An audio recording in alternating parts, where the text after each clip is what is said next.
السلام علیکم ورحمۃ اللہ وبرکاتہ۔ الحمد للہ رب العالمین والصلاة والسلام علی رسولہ الکریم وعلی آلہ وصحبہ اجمعین والعاقبۃ للمتقین فلا عدوان الا علی الظالمین، اما بعد فقال اللہ تبارک وتعالی اعوذ باللہ من الشیطان الرجیم، بسم اللہ الرحمن الرحیم۔ یا ایہا الناس انا خلقناکم من ذکر وانثی وجعلناکم شعوبا وقبائل لتعارفوا ان اکرمکم عند اللہ اتقاکم۔ رب اشرح لی صدری ویسر لی امری واحلل عقدۃ من لسانی یفقہوا قولی۔ سبحانک لا علم لنا الا ما علمتنا انک انت العلیم الحکیم۔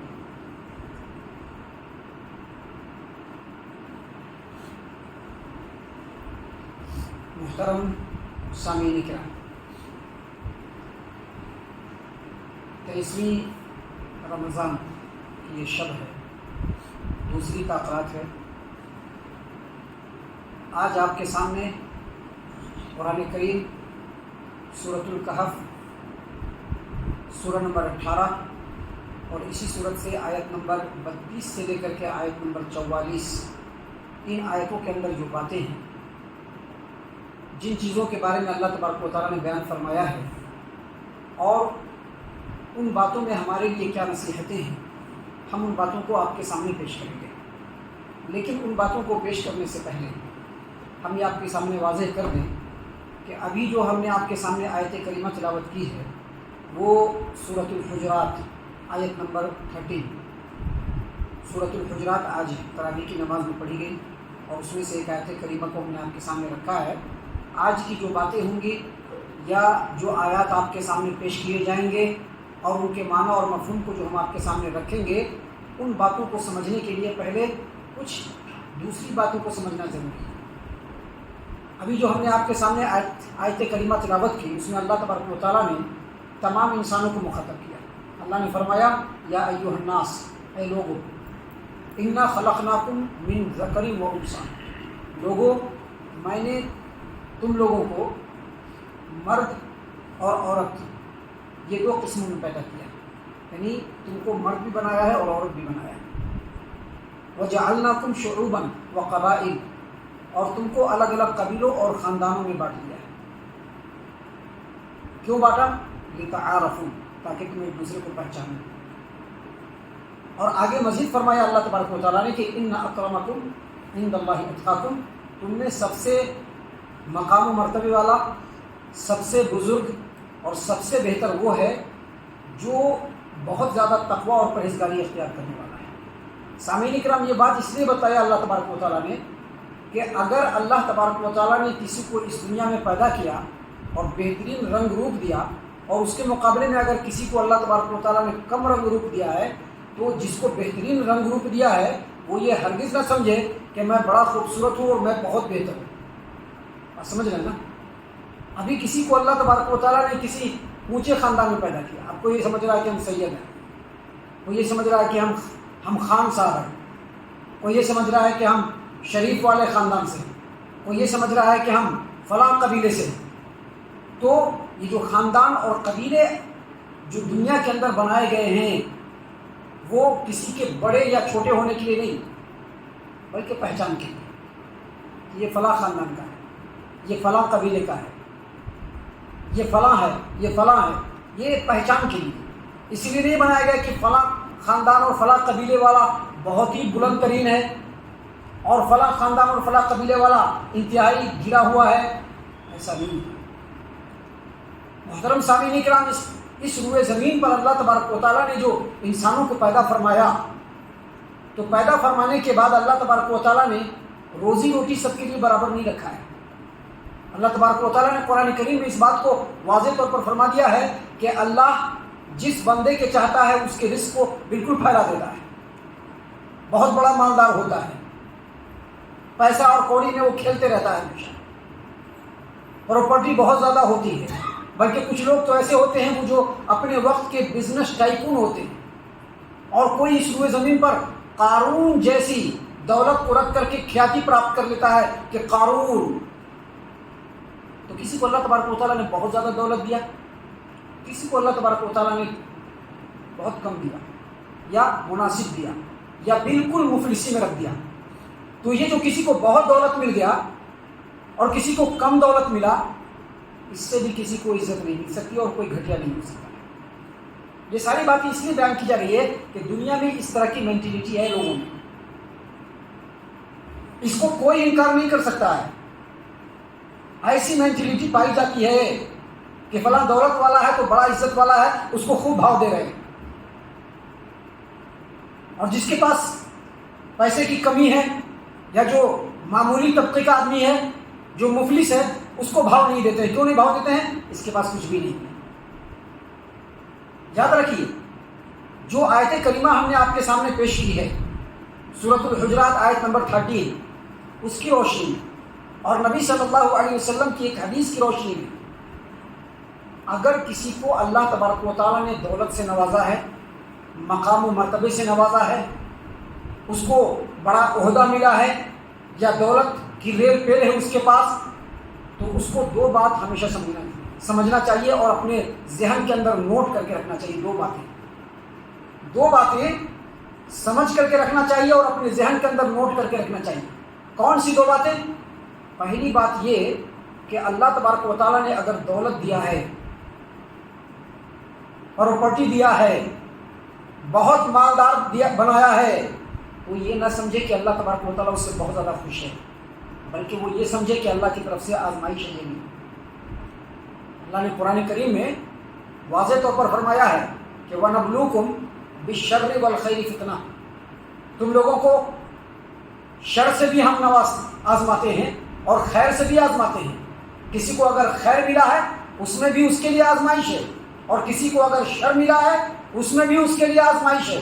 تو اگر اللہ تبارک و تعالیٰ نے دولت دیا ہے، زمینداری دی ہے، مالداری دی ہے، چودراہٹ دیا ہے، کوئی بہت بڑا ٹھاکر ہے، کوئی بہت بڑا چودھری ہے، کوئی بہت بڑا سردار ہے، کوئی بہت بڑا امیر ہے، تو وہ یہ نہ سمجھے کہ اللہ اس سے بہت خوش ہے، بلکہ اس کو یہ سمجھنا چاہیے کہ یہ اللہ کی طرف سے آزمائش ہے اور اس کے حق کو ہم کو ادا کرنا ہے۔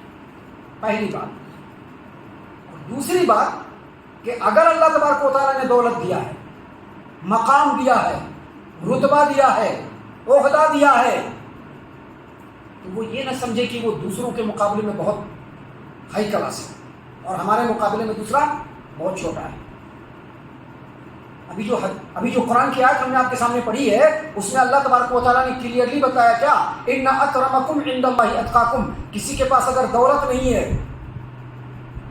رتبہ نہیں ہے، شہرت نہیں ہے، عہدہ نہیں ہے، لیکن وہ متقی اور پرہیزگار ہے، تو وہ بڑے بڑے دولت والوں کے مقابلے میں زیادہ مقام مرتبہ والا ہے۔ اللہ کے رسول صلی اللہ علیہ وسلم نے فرمایا کہ کسی عربی کو کسی اجمی پر، اور کسی اجمی کو کسی عربی پر، اور کسی گورے کو کسی کالے پر کوئی عزت نہیں، کوئی فوقیت نہیں۔ عزت کس بنیاد پر ملتی ہے؟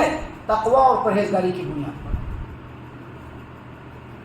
سامنے کے ان باتوں کو سامنے رکھنے کے بعد اب ہم آپ کے سامنے سورۃ الکہف سورہ نمبر 18 آیت نمبر 32 سے 44 تک مختصر انداز میں بیان کرتے چلے جائیں گے۔ آپ لوگ بہت غور سے سنیے گا۔ دیکھیے اللہ تبارک و تعالیٰ نے کیا فرمایا؟ وَاضْرِبْ لَهُمْ مَثَلَ الرَّجُلَيْنِ جَعَلْنَا لِأَحَدِهِمَا جَنَّتَيْنِ مِنْ أَعْنَابٍ وَحَفَفْنَاهُمَا بِنَخْلٍ وَجَعَلْنَا بَيْنَهُمَا زَرْعًا۔ اے محمد صلی اللہ علیہ وسلم، آپ ان لوگوں کے سامنے دو آدمیوں کی مثال بیان کر دیجئے۔ جعلنا لأحدہما جنتین، جن دو آدمیوں میں سے ایک آدمی کے پاس دو باغ تھے، دو باغ، اور باغ بھی کیسا؟ آگے صفت اللہ تبارک و تعالیٰ نے بیان فرمایا، من اعناب، انگوروں کا باغ تھا، من اعناب، انگوروں کا باغ تھا، وحففناہما بنخل، اور وہ جو انگوروں کا باغ تھا، جیسے کمپاؤنڈ وال ہوتا ہے نا باغ میں، کمپاؤنڈ وال دیکھا ہے نا، چاروں طرف سے گھیرا ہوا ہوتا ہے، تو وال نہیں تھا، اس باغ کے چاروں طرف اللہ تبارک و تعالیٰ نے کھجور کے درخت کو اگا دیا تھا، بالکل ایسے کمپاؤنڈ کی طرف سے چاروں طرف سے باغ کو کھجور کے درخت نے، جھاڑ نے گھیر کر کے رکھا ہوا تھا۔ آگے اللہ تبارک و تعالیٰ نے مزید فرمایا، وَجَعَلْنَا بَيْنَهُمَا زَرْعًا، اور ان دونوں باغ کے بیچ کی جو زمین تھی اس قدر اپجاؤ تھی کہ اس میں ہمیشہ پھل لگتے رہتا تھا، ہمیشہ غلہ اگتے رہتا تھا۔ دیکھیے یہاں پر اللہ تبارک و تعالیٰ نے نقشہ کھینچا ہے کہ اس کو دو باغ تھے، اور دونوں باغ کیسے تھے؟ دونوں باغ اس طرح کے تھے کہ باغ کے بیچ کی جو زمین تھی وہ بالکل اپجاؤ تھی، جو ہمیشہ غلے دیا کرتی تھی، اور اس کے اندر جتنے بھی درخت اور جھاڑ تھے اس میں ہمیشہ پھل آیا کرتا تھا، اور اس کے چاروں طرف سے کھجور کے جو درخت اور جھاڑ تھے وہ بالکل کمپاؤنڈ وال کی طرح سے اس کو گھیرا ہوا تھا، اور اسی کمپاؤنڈ وال پہ انگور کی بیلیں لتر رہی تھی جس میں انگور کے پھل آ رہے تھے۔ سامعین کرام، اللہ تبارک و تعالیٰ نے آگے مزید فرمایا کہ کلتا الجنتین آتت اکلها ولم تظلم منہ شیئا۔ کیا مطلب؟ جو باغ کی جو جھاڑ تھے اور جو وہاں کے جو پودے تھے اور وہاں جو انگور کا باغ تھا اور جو کھجور کا درخت تھا، زبردست قسم سے پھل لاتا تھا، کوئی کمی نہیں ہوتی تھی۔ کیوں کمی کیوں نہیں ہوتی تھی؟ اللہ نے فرمایا وَفَجَّرْنَا خِلَالَهُمَا نَهْرًا، کیونکہ اس کے درمیان میں اللہ تبارک و تعالیٰ نے نہر کا پانی نکالا دیا تھا۔ آپ ان تمام باتوں پر غور کریں گے تو آپ کو پتہ چلے گا کہ وہ آدمی جس کو باغ ملا تھا اس آدمی کو اللہ تبارک و تعالیٰ نے کئی نعمتیں دی ہوئی تھی۔ ایک تو بہترین باغ تھا، ہرا بھرا، جس کے اندر اس کو بیٹھنے کے لیے، آرام کرنے کے لیے اللہ تبارک و تعالیٰ نے چھاؤں سایہ دیا تھا۔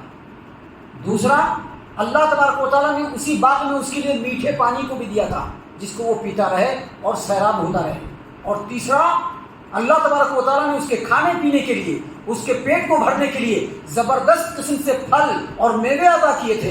یہ تینوں چیزیں اس کے پاس تھیں۔ سامعین کرام، یہ جو دو آیات ابھی ہم نے آپ کے سامنے پڑھے اور آگے جو آیات ہیں اس کی تفسیر میں مفسرین نے کہا ہے کہ دراصل یہ دو بھائی تھے، یا بعض مفسرین نے کہا کہ دو پڑوسی تھے۔ یہ جو دو بھائی تھے ان کو ان کے والد کی طرف سے وراثت آیا۔ وراثت جو آیا اس میں سے جو ایک آدمی تھا ذرا دنیا کی طرف مائل تھا، پیسے میں زیادہ اس کو انٹرسٹ تھا، اور جو دوسرا بھائی تھا وہ انتہائی اللہ والا تھا۔ جیسے ہی اللہ تبارک و تعالیٰ کی طرف سے اس کو جائیداد آیا، اس نے اپنے جائیداد کو اللہ کے راستے میں خرچ کرنا شروع کر دیا۔ اس کے مقابلے میں جو یہ بھائی تھا، اس نے کیا کیا کہ اس جائیداد سے باغ خریدا اور باغ پر پورا محنت کیا، اور محنت کر کے اس کو بالکل ہرا بھرا بنا دیا، پھل والا بنا دیا، جس سے اس کو ہر طرح کی نعمت میسر ہونے لگی۔ اب جو اس کو ہر طرح کی نعمت میسر ہونے لگی تو اب اس کے دل کے اندر اتراپن آ گیا، گھمنڈ آ گیا، میں کر رہا ہوں، میری بات ہے، میں نے ایسا کیا ہے، یہ بات آئی۔ ہم نے بھی بتلایا تھا کہ اگر اللہ تبارک و تعالیٰ نے کچھ دیا ہے، مال کے روپ میں ہو یا عہدے کے روپ میں ہو یا رتبے کے روپ میں ہو، اگر اللہ نے کچھ دیا تو اس پر اترانا نہیں چاہیے۔ دنیا میں کسی کے پاس بھی اگر کوئی کمال ہے تو وہ اللہ کی طرف سے اس کو ملا ہے، ہمارے ہاتھ میں تو کچھ بھی نہیں ہے، ہمارے ہاتھ میں تو کچھ بھی نہیں ہے۔ اگر ہمارے ہاتھ میں کچھ ہوتا تو یہ جو ہمارے چاچا ہیں نا، آج دیکھیے پورے بال سفید ہو چکے ہیں، آپ ان کے ماضی کے بارے میں پوچھئے، کسی زمانے میں وہ بھی اسی طرح سے بچے تھے، ان کے ہاتھ میں کچھ نہیں تھا، اس لیے آج اس حالت میں پہنچ گئے۔ ہمارے ہاتھ میں بھی کچھ نہیں، اس لیے آج ہم اس حالت میں پہنچ گئے۔ کسی کے ہاتھ میں کچھ نہیں ہے۔ اگر کسی کو کچھ ملا ہے تو وہ ہمارے رب کا دیا ہوا ہے، وہ ہمارے رب کا دیا ہوا ہے۔ اتراپن نہیں آنا چاہیے تھا، گھمنڈ نہیں آنا چاہیے تھا۔ ہمارے مقابلے میں یہ بڑا حقیر ہے، ہم تو بہت بڑے ہیں۔ مال و دولت کی بنیاد پر کسی کو عزت نہیں ہے، مقام و مرتبہ نہیں ہے۔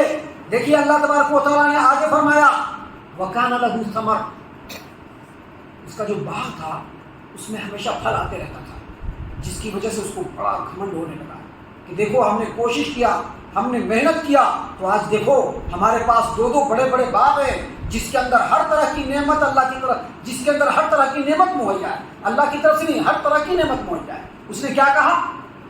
وَقَالَ لِصَاحِبِهِ وَهُوَ يُحَاوِرُهُ أَنَا أَكْثَرُ مِنْكَ مَالًا وَأَعَزُّ نَفَرًا۔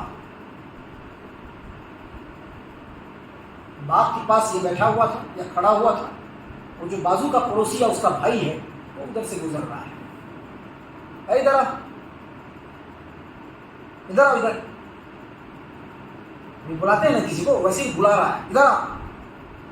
وہ اللہ کا بندہ، منکسر المزاج، اللہ پر توکل رکھنے والا، جیسے بلایا ادھر آؤ، آ گیا فوراً۔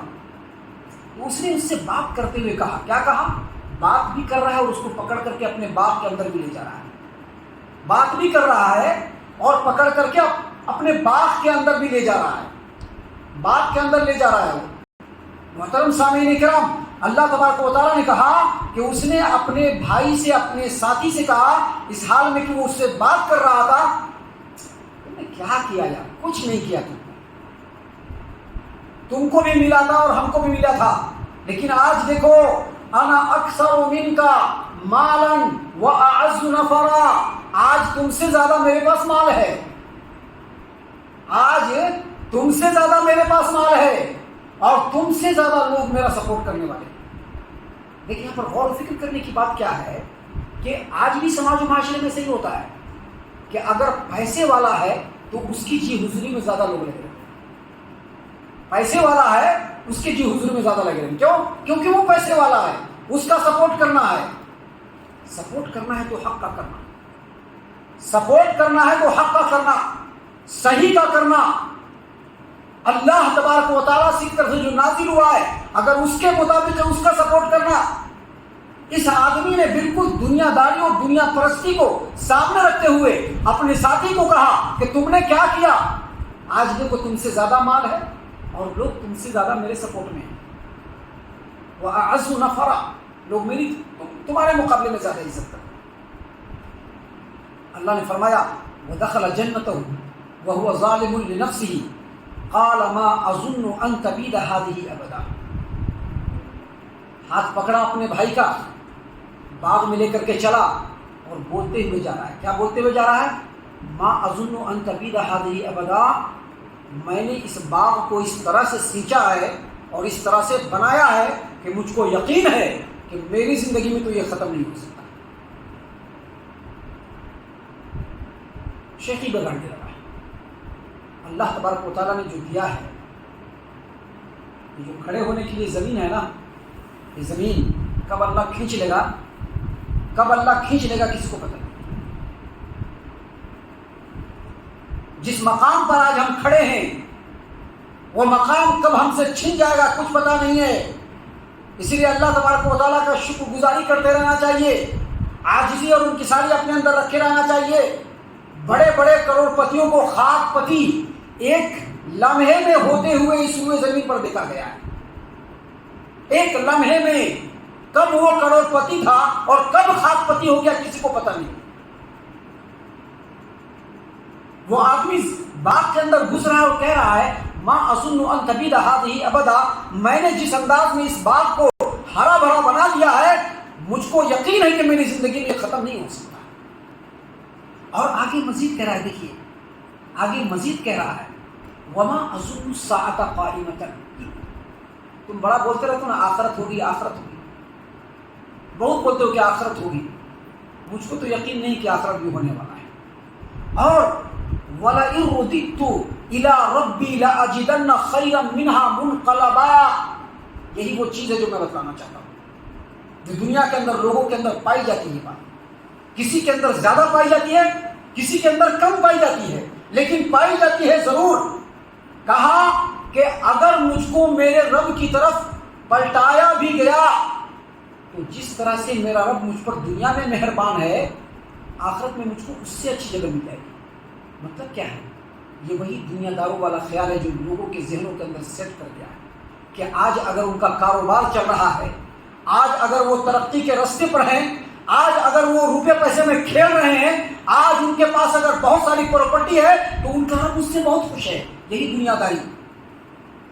بہت سارے لوگ جو نماز نہیں پڑھتے ہیں نا، اس کے پیچھے وہی بات ہوتی ہے، نماز پڑھنے کی کیا ضرورت ہے، اللہ دے رہا ہے، ادھر بھی زمین خرید لیا ہے، ادھر بھی زمین خرید لیا ہے، وہاں پر بھی زمین خرید لیا، وہ کس چیز کی پریشانی ہے؟ کیا نماز پڑھنے کی کیا ضرورت ہے، اللہ کو یاد کرنے کی کیا ضرورت ہے؟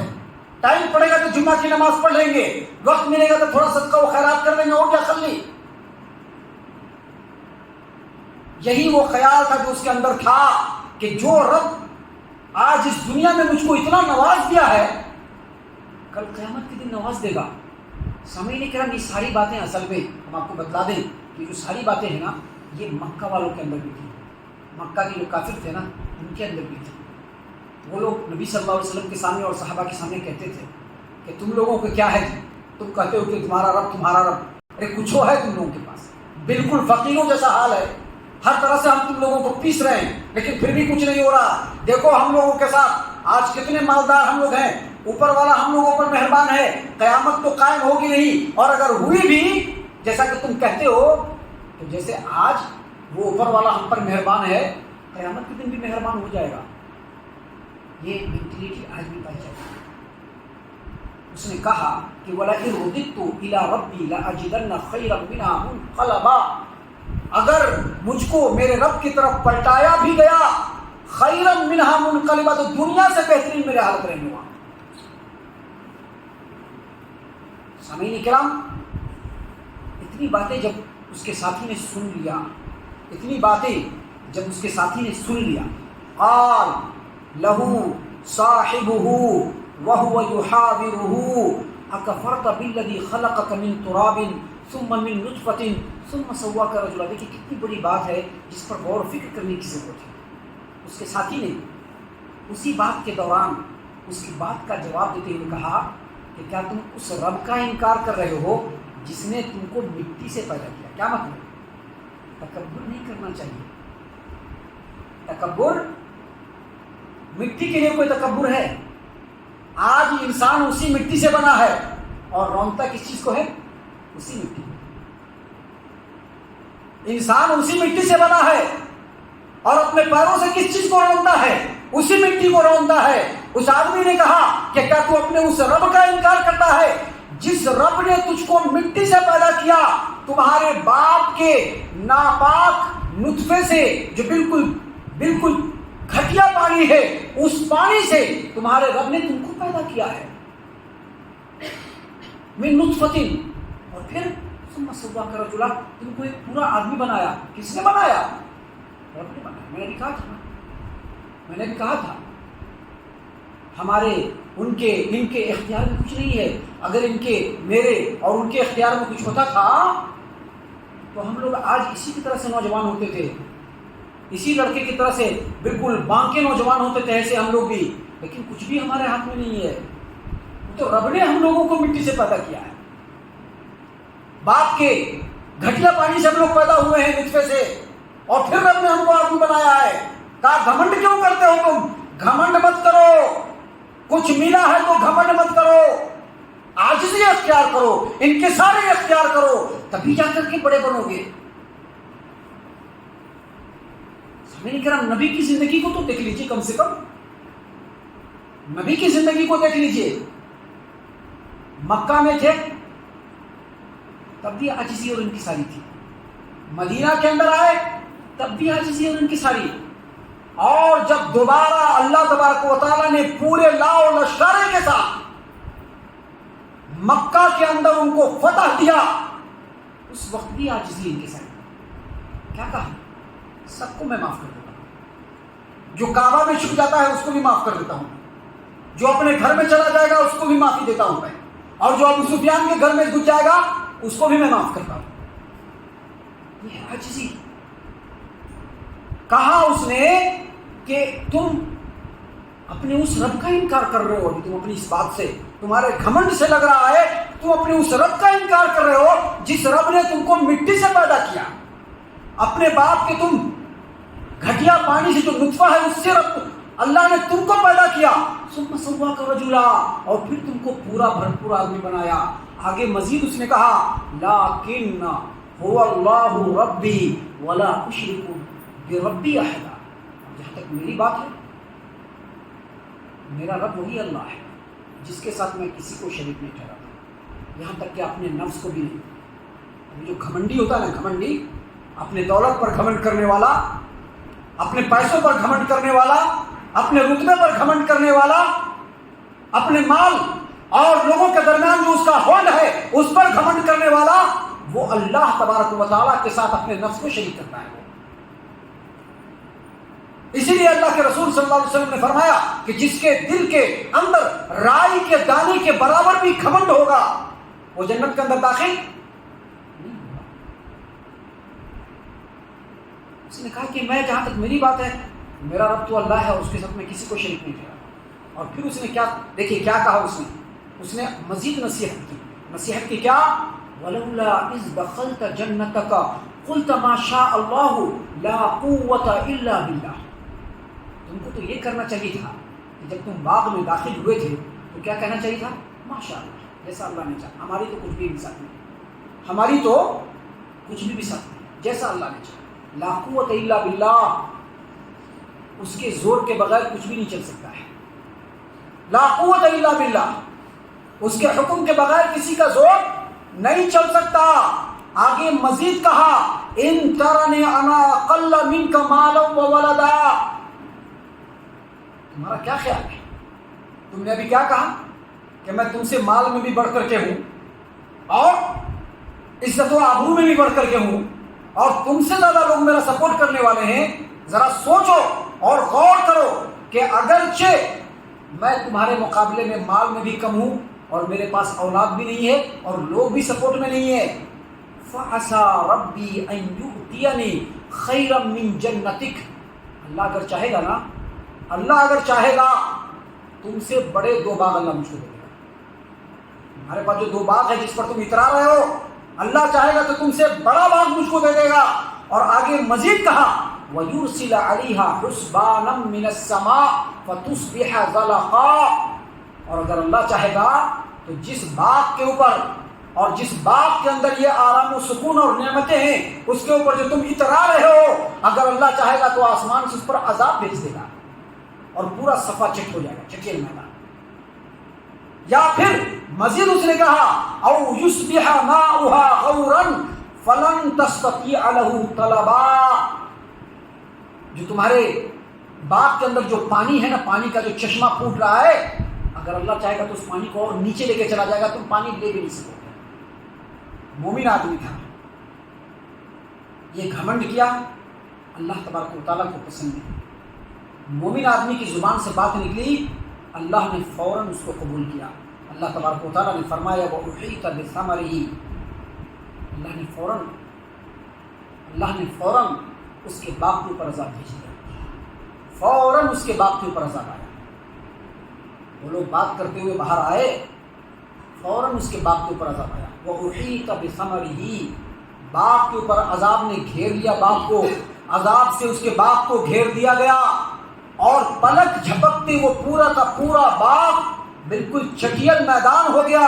اللہ نے فرمایا فَأَصْبَحَ يُقَلِّبُ كَفَّيْهِ عَلَىٰ مَا أَنفَقَ فِيهَا۔ صرف باغ برباد نہیں ہوا بلکہ باغ کو بنانے میں، سنوارنے میں، ہرا بھرا کرنے میں، اس کے اندر پھل فروٹ کو دیکھ کر کے، دیکھ بھالی کر کے، رکھوالی کر کے اس کو بالکل آگے بڑھانے میں جس قدر پیسے اور محنت اس کے خرچ ہوئے تھے، کچھ بھی ہاتھ نہیں لگا سوائے افسوس کے۔ فَأَصْبَحَ يُقَلِّبُ كَفَّيْهِ عَلَىٰ مَا أَنفَقَ فِيهَا، جو کچھ لگایا تھا سب برباد ہو گیا۔ اللہ تبارک و تعالیٰ نے اس کے پورے باغ کو خاکستر کر دیا۔ وَهِيَ خَاوِيَةٌ عَلَىٰ عُرُوشِهَا، پورا کا پورا باغ تباہ برباد ہو کر کے نیچے گر گیا۔ اور آگے مزید کہا، تب اس نے کہا، کیا کہا، وَيَقُولُ، وہ کہنے لگا، وہ آدمی جو گھمنڈ کر رہا تھا، جو بڑا گھمنڈ کر رہا تھا، وہ کہنے لگا، یا لیتنی لم اشرک بربی احدا، کاش میں اپنے رب کے مقابلے میں اپنے رب کے ساتھ کسی کو شریک نہ ٹھہراتا۔ دیکھیے یہ ساری باتیں جو ہے نا بہت ہی زیادہ غور و فکر کرنے کی ہے۔ ہم میں سے بھی، ہمارے سماج میں بھی مختلف طبقے کے لوگ ہیں، کسی کو اللہ نے زیادہ دیا ہے، کسی کو اللہ نے کم دیا ہے۔ اگر کسی کو کم دیا ہے اس کو بھی اللہ آزما رہا ہے، اگر کسی کو زیادہ دیا ہے اللہ اس کو بھی آزما رہا ہے۔ جس کو زیادہ دیا ہے اس کو اللہ تبارک و تعالیٰ کا شکر ادا کرنا چاہیے تھا۔ اللہ نے اس کو دیا ہے وہ یہ بات سمجھنا چاہیے تھا، اور اس کے جو حق حقوق ہیں اس کو کمپلیٹلی ادا کرنا چاہیے تھا۔ اور اگر کسی کو اللہ نے کم دیا ہے، جو کم دیا ہے اسی پر صبر کرنا چاہیے، اسی پر صبر کرنا چاہیے کہ میرے رب نے میرے مقدم میں نہیں رکھا ہے۔ اس نے کہا کہ یا لیتنی لم اشرک بربی احدا، کاش میں اپنے رب کے ساتھ کسی کو شریک نہیں ٹھہراتا. آگے مزید اللہ نے کہا وَلَمْ تَكُنْ لَهُ فِئَةٌ يَنْصُرُونَهُ مِنْ دُونِ اللَّهِ وَمَا كَانَ مُنْتَصِرًا. اس وقت اللہ کے مقابلے میں کوئی جماعت اس کے لیے مدد کرنے کے لیے نہیں آئی. وما كان منتصرا، اور وہ بھی اللہ کے آفتوں کا مقابلہ نہیں کر پایا اور تباہ و برباد ہو گیا. اللہ نے آگے کہا هُنَالِكَ الْوَلَایَةُ لِلَّهِ الْحَقِّ. یہیں سے یہ بات ثابت ہوتی ہے کہ کمپلیٹ اختیار کس کے ہاتھ میں؟ اللہ کے ہاتھ میں برحق ہے. کمپلیٹ اختیار اللہ کا، ہمارے اور آپ کے اختیار میں کچھ بھی نہیں ہے. آج اگر اللہ تبارک و تعالیٰ نے دولت کا ریل پیل دیا ہے، یہ بھی ہمارے اختیار میں نہیں. اللہ تبارک و تعالیٰ چاہ رہا ہے اس لیے دے رہا ہے. اب دے رہا ہے تو اس کی آزمائش پر کھڑے اترنا ہے. هُنَالِكَ الْوَلَایَةُ لِلَّهِ الْحَقِّ. یہیں سے ثابت ہوتا ہے کہ تمام کے تمام اختیارات اللہ تبارک و تعالیٰ کے لیے برحق ہے. کسی بھی انسان کے ہاتھ میں کوئی اختیار نہیں. وَخَيْرٌ ثَوَابٌ وَخَيْرٌ عُقْبًا. ثواب دینے کے اعتبار سے اور انجام تک پہنچانے کے اعتبار سے سب سے بہتر کون ہے؟ اللہ تبارک و تعالیٰ. یہ پوری باتیں تھی 44 نمبر کی آیت تک ہم نے آپ کے سامنے اسی لیے پیش کیا ہے کہ اللہ تبارک و تعالیٰ نے اگر ہمیں کچھ دیا ہے، کچھ خوبی دی ہے، اگر کچھ مال دیا ہے، کچھ مقام دیا ہے، اس کو اپنے لیے آزمائش سمجھے. یہ نہ سمجھے کہ یہ سب ہماری قابلیت کی وجہ سے ہوا، بلکہ یہ سمجھے کہ اللہ تبارک و تعالیٰ نے ہمارے لیے آزمائش کے طور پر اس کو کیا ہے. ہم اللہ تبارک و تعالیٰ سے دعا کرتے ہیں کہ اللہ تعالیٰ ہم تمام کو ان تمام باتوں کے اوپر خوب غور و فکر اور تدبر کرنے کے ساتھ ساتھ ان باتوں کے اوپر عمل کرنے کی بھی توفیق عنایت فرمائے. آمین.